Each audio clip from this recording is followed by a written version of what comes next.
सामने रोहन बैठा हुआ था। उसके कपड़े फटे हुए थे और बाल बिखरे हुए थे। उसकी आंखों में एक अजीब सा पागलपन था। उसके हाथ में एक पुराना जंग लगा हुआ स्टील का टिफिन बॉक्स था, जिसे उसने अपनी छाती से कसकर भींचा हुआ था। सामने इंस्पेक्टर विक्रम बैठा था। 2 हवलदार आगे बढ़ते हैं। रोहन पागलों की तरह चीख पड़ता है।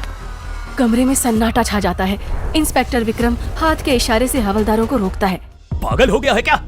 बोल, उस आदमी को अधमरा क्यों किया तूने? 3 घंटे हो गए रोहन, 3 घंटे, और तूने सिर्फ एक ही रट लगा रखी है। सर फोड़ दिया तूने उसका। गांव वाले तुझे जिंदा जलाने वाले थे अगर मेरी टीम वक्त पर ना पहुंचती। सोना नहीं है साहब, उससे भी कीमती है। छीन लो इससे ये डब्बा। हाथ मत लगाना, खबरदार जो किसी ने इसे हाथ लगाया। ये मेरी माँ है, ये मेरी माँ की सांसें हैं। माँ, इस लोहे के डिब्बे में? इसके अंदर वो आखिरी चीज है जो मुझे जिंदा रखे हुए है। अगर ये खुल गया मेरी दुनिया खत्म हो जाएगी।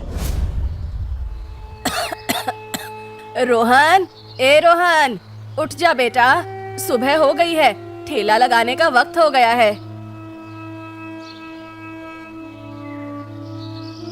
अरे माँ, तुम क्यों उठ गई? अरे डॉक्टर ने आराम करने को कहा है ना। आराम हराम है बेटा, आज रविवार है, गांव वाले मटन खाने आएंगे। अगर देर हो गई तो ग्राहक लौट जाएंगे। तू जा नहा ले, मैं तब तक मसाले कूट लेती हूँ।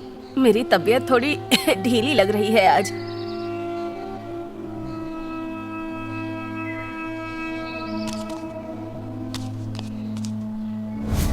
खबरदार जो तुमने मसाले को हाथ भी लगाया। आज तुम सिर्फ आराम करोगी, मटन मैं बनाऊंगा। तू बनाएगा? रहने दे, तेरे हाथ में वो स्वाद कहाँ, ग्राहक भाग जाएंगे। अरे माँ, अब मैं छोटा बच्चा नहीं हूँ। रोज तुम्हें देखते देखते अब मैं भी उस्ताद हो गया हूँ।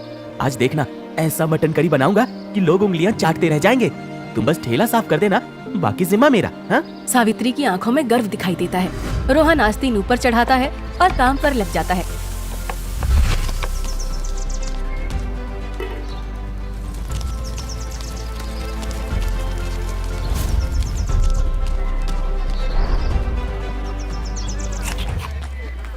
वाह, अरे सावित्री, आज तो मटन में कुछ अलग ही जादू है। ऐसा लग रहा है कि बस खाता ही जाऊं। अरे आज का मटन मैंने नहीं, रोहन ने बनाया है। रोहन बेटा, तूने तो माँ को भी पीछे छोड़ दिया। शुक्रिया काका। तभी एक काली जीप धूल उड़ाती हुई वहाँ आकर रुकती है। सन्नाटा छा जाता है। जीप से मुंशी के 2 गुंडे चोटन और बिल्ला उतरते हैं। अरे ओ बुढ़िया, जल्दी से 2 प्लेट लगा, और सुन, लेग पीस डालना, हड्डी नहीं चाहिए। बिल्ला ठेले के पास आकर पतीले में झांकता है। अरे छोटू, क्या देख रहा है? साफ सुथरी थाली में लगा, और बैठने को कुर्सी नहीं है क्या? कैसी बकवास दुकान है ये। साला पूरे गांव में एक ढंग की जगह नहीं है जहां सुकून से खाना मिले। चल बे, जल्दी 2 गिलास पानी लेके आ। रामू काका से रहा नहीं जाता, वो बीच में बोल पड़ते हैं। अरे बिल्ला भाई, क्या बात कर रहे हो? हम 3 साल से अम्मा के हाथ का मटन खा रहे हैं। इतने साफ सुथरे ढंग से बनाती है कि बड़े होटलों में भी ना मिले। स्वाद तो पूछो ही मत, बहुत लाजवाब होता है। आज का ही देख लो, कितना लजीज है। चोटन गुस्से में रामू काका की तरफ मुड़ता है। अबे ओ चमगादड़, ज्यादा सियाना मत बन, समझा क्या? चुपचाप खा और निकाल। तू वही 4 नंबर गली में रहता है ना? इतना मारूंगा कि अपना पता भूल जाएगा, समझा क्या? बड़े आए दूसरों की तरफदारी करने वाले। पिछली बार पिंटू की मार भूल गए क्या? उसको ऐसा धोया था कि आज तक लंगड़ा के चलता है। चल सीधे इधर से ट्रेन बन के खुल जा, वरना यही पटरी बना दूंगा तेरी। रामू काका डर जाते हैं। वो चुपचाप अध खाया खाना छोड़कर वहाँ से खिसक लेते हैं। रोहन मुट्ठी भींच लेता है। उसे गुस्सा आ रहा था, लेकिन सावित्री उसका हाथ पकड़ लेती है। ये लीजिए भाई साहब, आपका मटन। और सुन रोहन, कल मेरे लिए 3 प्लेट पैक करके रखना। मेरी बुआ आ रही है, उन्हें खिलाना है, समझा क्या? ठीक है, पैसे पुराने खाते में लिख लूं? पैसे? अबे मुंशी जी का कर्ज नहीं चुका पा रहा तो ये ब्याज समझ के माफ कर। ढंग से पैक करना, वरना दुकान और मकान दोनों नीलाम करवा दूंगा, समझा क्या? चल बे बिल्ला। दोनों बिना पैसे दिए हंसते हुए चले जाते हैं। रोहन और सावित्री बेबस होकर देखते रह जाते हैं। शाम ढल चुकी थी। दोनों घर की तरफ निकल पड़ते हैं। रोहन ठेला खींच रहा था और सावित्री पीछे पीछे चल रही थी। रोहन का चेहरा उदास था। दोनों घर आकर खाना खाने बैठते हैं। बेटा, तू उन गुंडों की बात का बुरा मत मान। ये मुंशी के पालतू कुत्ते हैं। वो जानबूझकर हमें ऐसा बोलते हैं ताकि हमारी हिम्मत टूट जाए। माँ, ये मुंशी हमारा पीछा कब छोड़ेगा? हम इतनी मेहनत करते हैं, फिर भी ये डर डर के जीना, आखिर कब तक माँ? क्यों करते हैं ये ऐसा हमारे साथ? सुन बेटा, आज तुझे एक सच बताती हूँ। मैंने और तेरे पिताजी ने अपनी शादी के कुछ गहने बेचकर ये अपने घर की जमीन खरीदी थी, लेकिन जमीन पर घर बनवाने के लिए पैसों की कमी थी। कच्ची ही सही पर छत चाहिए थी, इसलिए तेरे पिता ने मुंशी गिरधारी से 10 लाख रुपए कर्ज लिए थे। 10 लाख? इतना ज्यादा? हाँ, लेकिन बदकिस्मती देख, घर बनते ही तेरे पिता की तबीयत खराब हो गई। सारा पैसा उनकी बीमारी में लग गया और फिर वो गुजर गए। पूरे परिवार का जिम्मा और उस भारी कर्ज का बोझ मेरे सर पर आ गया। तो अभी कितना बाकी है? घबरा मत, तेरी माँ कमजोर नहीं है। दिन रात मटन बेचकर मैंने 1/4 लगभग 2.5 लाख का कर्ज तो उतार दिया है। अब तो तू भी मटन बनाना सीख गया है, मुझसे भी अच्छा बनाता है।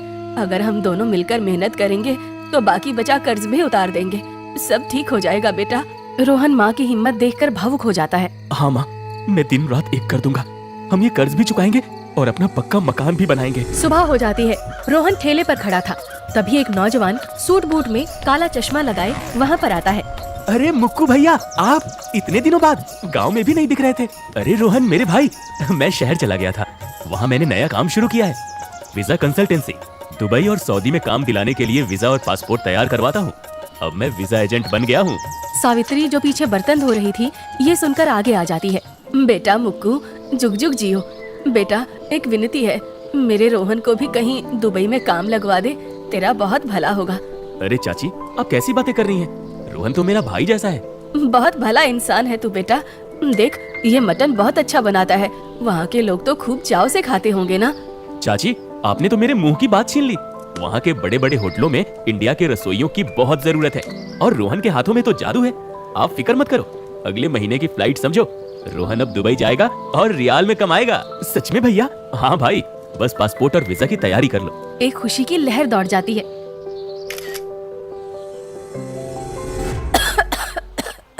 सब रख लिया ना बेटा, स्वेटर, अचार? अरे माँ, मैं दुबई जा रहा हूँ, हॉस्टल नहीं, वहाँ सब मिलता है। तुम ये धुएं में क्यों बैठी हो? डॉक्टर ने मना किया है ना। डॉक्टर तो पागल है। तेरा वीजा आ गया, अब मेरी बीमारी क्या चीज है। ले ये खा ले, सफर लंबा है। मुझे भूख नहीं है माँ, मुझे देर हो रही है, एजेंट की गाड़ी आती ही होगी। सावित्री का चेहरा उतर जाता है, वो रोटी को कपड़े में लपेटने लगती है। भूख नहीं है तो रख ले, माँ के हाथ की रोटी है। परदेश में जब ब्रेड खाकर थक जाएगा ना, तो यही सूखी रोटी याद आएगी। तुम भी ना माँ, मैं जा रहा हूँ अब, ताकि तुम्हें इस धुएं से आजाद कर सकूं। देखना, 3 साल में इतना कमाऊंगा कि तुम्हें सोने के महलों में रखूंगा। ऑटो का हॉर्न बजता है और रोहन हड़बड़ी में सामान लिए निकलता है। अरे अब चलो भी भैया, मुझे और भी सवारी उठानी है। रोहन ऑटो में बैठता है और ऑटो निकल पड़ती है हवाई अड्डे के लिए। सावित्री दौड़कर दरवाजे तक जाती है। रोहन बेटा, रोटी तो लेता जा। सावित्री के हाथ में रोटी रह जाती है और उसकी आंखें नम पड़ जाती हैं।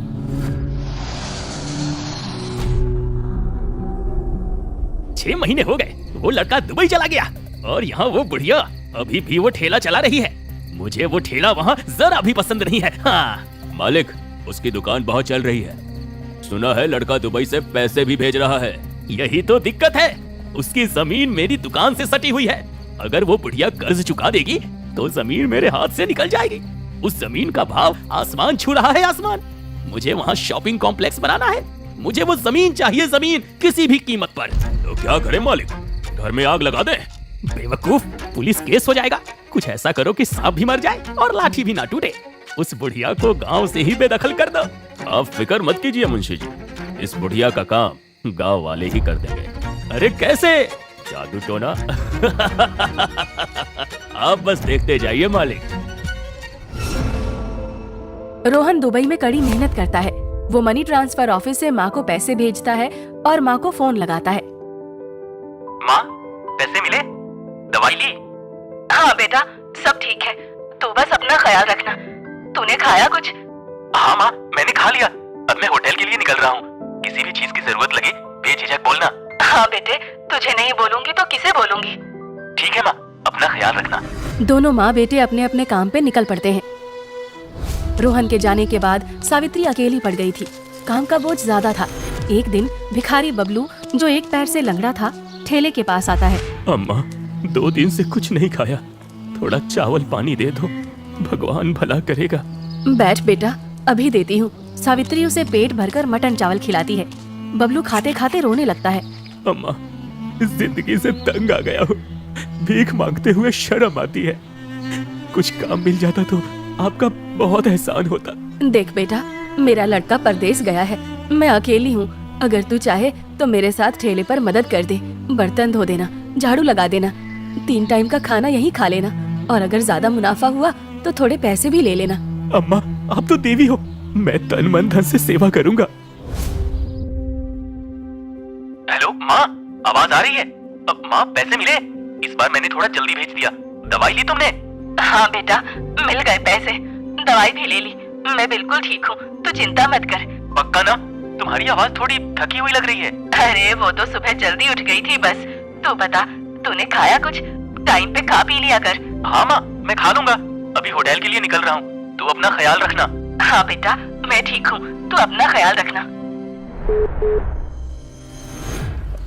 उसी दोपहर चौराहे पे सावित्री ठेले पर मटन पका रही थी और बबलू बर्तन धो रहा था। तभी एक मोटरसाइकिल रुकने की आवाज आती है। छोटन और बिल्ला ठेले पर आते हैं। बबलू उन्हें देखकर डर जाता है। बिल्ला आगे बढ़ता है और बबलू के सिर पर जोर से एक थप्पड़ मारता है। जो बे भिखारी, क्या कर रहा है बे यहाँ पे? साहब, वो अम्मा की मदद। अरे नया स्कीम लाया है क्या भीख मांगने का? ठेले पे खड़ा डे के हैं? लगता है इस बुढ़िया ने तुझे इसलिए रखा है कि तुझ पर तरस खा के लोग इसका मटन खा ले। हैं? वाह, स्कीम है, देख रहा है बिल्ला, स्कीम है स्कीम। चल बे भिख मांगे, जल्दी 2 प्लेट स्पेशल लगा। और सुन बुढ़िया, टंगड़ी रहनी चाहिए, नहीं तो तेरे इस लंगड़े बबलू की दूसरी टंगड़ी नहीं बचेगी यार। फिर चलेगा कैसे रे तू? हैं? तेरा तो एक पैर पहले से ही खराब है। सही बोला, चल जल्दी कर, हमें और भी काम है, वसूली करनी है आज बहुत। बबलू की आंखों में आंसू थे, पर वो कुछ नहीं बोलता। सावित्री के हाथ कांप रहे थे। वो चुपचाप प्लेट में मटन डालती है। दे दे बेटा बबलू, इन्हें खाने दे, बहस मत कर। बबलू कांपते हाथों से प्लेट उनके आगे रखता है। खा ले बेटा। बबलू, दोनों भैया के लिए प्लेट लगा दे अच्छे से। खा ले बेटा, आराम से खाओ। ये हुई ना बात, वो तो हम खाएंगे ही। चल अब ज्यादा नाटक मत कर। दोनों मुंशी के गुंडे मजे से मुफ्त का खाना खाते हैं, हंसते हैं और बिना पैसे दिए वहाँ से चले जाते हैं। सावित्री और बबलू एक दूसरे को देखते हैं। बेबसी का सन्नाटा छा जाता है। उठा लो माँ, प्लीज उठा लो। 2 दिन हो गए, माँ फोन क्यों नहीं उठा रही? ऐसा तो कभी नहीं हुआ। रोहन कॉन्टैक्ट लिस्ट में रामू काका का नंबर ढूंढता है और डायल करता है। हेलो, कौन? काका, मैं रोहन बोल रहा हूँ, दुबई से। अरे रोहन बेटा, इतनी रात को? काका, वो माँ फोन नहीं उठा रही है पिछले 2 दिन से। थोड़ा माँ से बात करवा दीजिए ना, लगता है माँ का फोन रिंग मोड से हट गया है। उन्हें मेरी कॉल सुनाई नहीं दे रही होगी ना। मैं बहुत परेशान हूँ काका। अरे बेटवा, वो तेरी माँ तो तीर्थ यात्रा पर गई है। तीर्थ यात्रा? बिना मुझे बताए? और उनका फोन कहाँ है? हाँ, वो लगता है उसने अपना फोन यहीं घर पे छोड़ दिया होगा। मोह माया त्यागने की बात कर रही थी। अब वो वापस आएगी तभी बात होगी। चल मैं रखता हूँ। हाँ। रोहन फोन को घूरता रह जाता है। उसके माथे पर पसीना था। तीर्थ यात्रा? माँ बिना मुझे बताए सब्जी लेने नहीं जाती, वो इतनी दूर कैसे चली जाएगी? और फोन छोड़ दिया? काका झूठ बोल रहे हैं। आवाज लड़खड़ा रही थी उनकी। मुझे कुछ ठीक नहीं लग रहा। मुझे वापस जाना होगा माँ के पास, अभी के अभी। कुछ तो गलत है, बहुत गलत है। रोहन अगली सुबह घर के लिए निकल पड़ता है। रोहन गांव पहुंचता है। गांव में अजीब सा सन्नाटा था। लोग उसे देखकर छुप रहे थे, कानाफूसी कर रहे थे। रोहन अपने घर के सामने पहुंचता है। घर खंडहर जैसा लग रहा था। दरवाजे पर बड़ा सा ताला लटका था।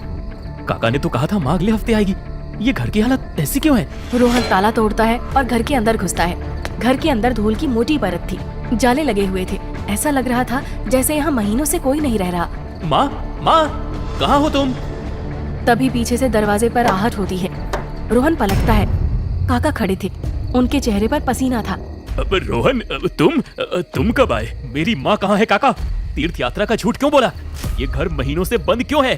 वो बीमार थी बेटा, शहर के अस्पताल में है, बड़ा इलाज चल रहा है ना।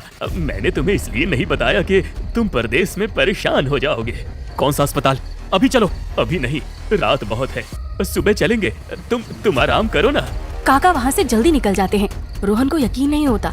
वो घर की तलाशी लेना शुरू करता है। उसे माँ की संदूक मिलती है। संदूक में वो सारे पैसे रखे हैं जो रोहन ने भेजे थे। 1 भी रुपया खर्च नहीं हुआ था। अगर पैसे यहाँ हैं, तो इलाज कैसे हो रहा है? रोहन को नींद नहीं आ रही थी। उसे बाहर कुछ आवाज सुनाई देती है। वो खिड़की से देखता है। काका और गांव का मुंशी घर के पीछे बात कर रहे थे। लड़का आ गया है, उसे पता नहीं चलना चाहिए कि उसकी माँ के साथ क्या हुआ। अबे चुप, कल उसे कह देंगे कि उसकी माँ का देहांत अस्पताल में हो गया, कहानी खत्म। रोहन सन्न रह जाता है। वो गुस्से से कांपने लगता है। क्या माँ, क्या तू हमेशा इस तुलसी के पास बैठी रहती है? अंदर जाके आराम करना, तबीयत ठीक नहीं है ना आज? बेटा, इस तुलसी के पौधे के पास मुझे बहुत शांति मिलती है। जब भी मेरा मन घबराता है तो मैं यहाँ आकर बैठ जाती हूँ। बहुत शांति मिलती है।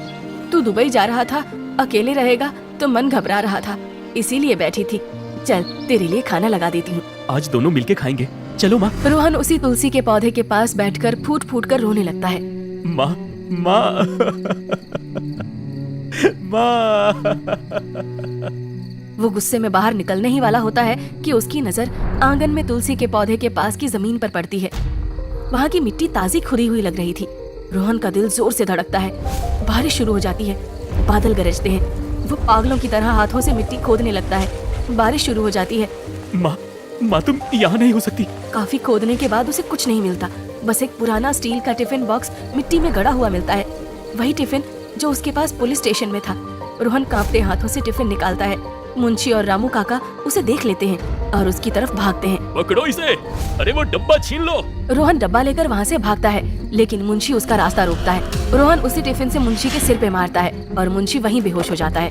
अरे पुलिस बुलाओ, बिल्ला जल्दी फोन कर, आज ये जिंदा नहीं बचेगा। रोहन भागते हुए अंधेरे जंगलों में घुस जाता है। गांव वाले उसके खून के प्यासे थे, लेकिन रास्ते में उससे वही ऑटो वाला मिलता है। अरे रोहन, भाई, सब खत्म हो गया, मेरा सब कुछ लुट गया। मुझे सब पता है रोहन। मैं तुम्हें बताना चाहता था, अम्मा के साथ बुरा हुआ। तुम्हारा नंबर भी नहीं था जो बता पाता। मुक्कू, काका, पूरा गांव, अरे सबको उस मुंशी ने बेवकूफ बनाकर इस घटना को अंजाम दिया। क्या हुआ था मेरी माँ के साथ? अरे बिल्ला, चल आज से इस बुढ़िया की उल्टी गिनती चालू। चोटन चुपके से सावित्री के घर के दरवाजे पर पहुंचता है। वो दरवाजे पर 2-3 कटे हुए नींबू, लाल मिर्च, सिंदूर और एक अजीब सी काली गुड़िया रख देता है। चुपके से रख, देख कोई गांव वाले देख ना ले। अगली सुबह सावित्री दरवाजा खोलती है और ये सब देखकर डर जाती है। हे भगवान, ये सब क्या है? किसने किया है ये? वहाँ से गुजरने वाले गांव वाले ये देखते हैं और कानाफूसी शुरू करते हैं। तभी वहाँ बिल्ला आ जाता है।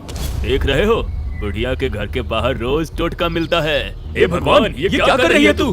बेटा, मैंने ये सब नहीं किया। मुझे तो पहले ही शक था, जरूर घर के अंदर बलि देती होगी। बुढ़िया गांव में काला जादू कर रही है मटन बेचने की आड़ में। अरे ये डायन है, डायन। ये पूरे गांव को खा जाएगी। भगवान के लिए ऐसा मत कहो, मुझे इसके बारे में कुछ नहीं पता। अरे बुढ़िया, ये सब करके भी झूठ बोलती है। तू ये सब बंद कर दे, नहीं तो ठीक नहीं होगा। इसका परिणाम तुझे भुगतना होगा। हाँ। धीरे धीरे पूरे गांव में डर का माहौल बन जाता है। चोटन और बिल्ला की अफवाह काम कर रही थी। उसी रात सावित्री ठेले पर मटन पैक कर रही थी और बबलू काम कर रहा था। ले बबलू, तू दोपहर से भूखा होगा, ये टिफिन ले और घर जाके खा ले। आज जल्दी छुट्टी कर ले, मैं कुछ देर और रुकती हूँ यहाँ। ठीक है अम्मा। बबलू टिफिन लेकर निकलता है। रास्ते में चोटन और बिल्ला उसे घेर लेते हैं। अरे बबलू, क्या ले जा रहा है? अरे दिखा तो जरा। कुछ नहीं मालिक, अम्मा ने खाना दिया है। चोटन बबलू को बातों में उलझाता है। अरे सुन तो, तुझे मुंशी जी बड़ा इनाम देने वाले हैं। क्या बात कर रहे हैं चोटन बाबू? इसी बीच बिल्ला बड़ी सफाई से टिफिन को थोड़ा खोलकर उसमें जहर की पुड़िया मिला देता है। अच्छा, चलता हूँ। अच्छा जा, लेकिन तू इतनी जल्दी में क्यों दिख रहा है? वो भैया, मैं खाना खा के चुपके से बाजार निकलूंगा अभी। अम्मा के लिए एक साड़ी लेनी है, मैंने पैसे बचाए हैं उसके लिए। माँ जैसा प्यार करती है मुझे। ठीक है, ले लेना, अब जा खा ले। बबलू खुश होकर चला जाता है। बबलू अपनी झोपड़ी में बैठकर मटन खाने लगता है। खाते ही उसके मुंह से झाग निकलने लगती है। वो तड़पता है और वहीं दम तोड़ देता है। कुछ देर बाद गांव में शोर मच जाता है। अरे दौड़ो, उस डायन बुढ़िया ने अनर्थ कर दिया, उसने बबलू की बलि दे दी।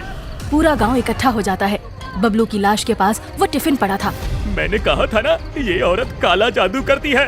अपने धंधे में बरकत के लिए इसने मासूम भिखारी को जहर देकर अरे इसकी बलि दे दी। इसे अपने जाल में फंसाकर इसीलिए रखा था।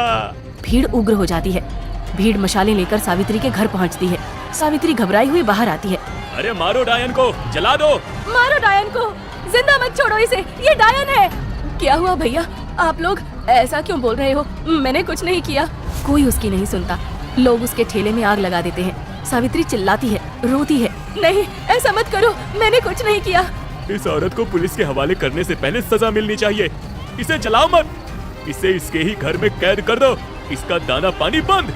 इसने एक भूखे को मारा है, अब ये भूख से तड़पेगी। बिल्ला सावित्री को घर के अंदर धक्का देता है। उसका फोन जिससे वो रोहन से बात करती थी वो छीन लेते हैं और दरवाजे पर बाहर से ताला जड़ दिया जाता है। नहीं, भगवान के लिए ऐसा मत करो मेरे साथ, मैंने कुछ नहीं किया, मैंने कुछ नहीं किया। उस घटना को 3 दिन बीत गए थे। सावित्री के घर के अंदर अंधेरा था। सावित्री दरवाजा पीट रही थी। कोई है, मुझे पानी दे दो, मैंने कुछ नहीं किया। रोहन, रोहन बेटा। सावित्री भूख और प्यास से बेहाल थी। वो मटके में पानी ढूंढती है पर मटका खाली होता है। वो खिड़की से बाहर देखती है जहाँ उसका जला हुआ ठेला पड़ा था। सावित्री के पास अब बोलने की भी ताकत नहीं थी। वो अपनी साड़ी के पल्लू में बंधी हुई एक सूखी रोटी निकालती है। वो उसे खाने की कोशिश करती है पर फिर रुक जाती है। वो कांपते हाथों से एक चिट्ठी लिखती है। मेरा प्यारा रोहन, जब तू ये पढ़ेगा शायद मैं नहीं रहूंगी। बेटा, मुंशी ने मेरा राशन बंद कर दिया था। वो घर मांग रहे थे, मैंने नहीं दिया। वो कहते थे जब तक घर नहीं दोगी दाना नहीं मिलेगा। मैंने सोचा तुझे बताऊं पर तुझे परेशान नहीं करना चाहती थी। मेरे पास खाने को कुछ नहीं बचा था बेटा, 3 दिन से भूखी थी। लेकिन फिर मुझे याद आया जिस दिन तू गया था एक रोटी बच गई थी, मैंने उसे खाया नहीं। मैंने सोचा जब मेरा बेटा वापस आएगा तो उसे क्या खिलाऊंगी। ये आखिरी रोटी मैंने तेरे लिए बचा के रखी है। इसे टिफिन में छुपाकर जमीन में गाड़ रही हूँ ताकि वो लोग इसे छीन ना सकें। जब तू आए तो जरूर खाना, मेरी ममता इसमें बची रहेगी। सावित्री की आंखें धीरे धीरे बंद हो जाती हैं और वो दम तोड़ देती है। ठीक नहीं हुआ तुम्हारी माँ के साथ। उन्होंने उसे भूख से मार दिया साहब। मेरी माँ तड़प तड़प के मर गई। चिप निकालो, उस मुंशी को जिंदा नहीं छोड़ूंगा मैं। मर्डर का केस दर्ज करो, स्टारवेशन डेथ। पुलिस तुरंत मुंशी के घर की तरफ निकलती है और मुंशी के गुंडों को दबोचकर जेल में बंद कर देती है। कुछ महीनों बाद तीनों को फांसी की सजा सुनाई जाती है। माँ इंतजार करती है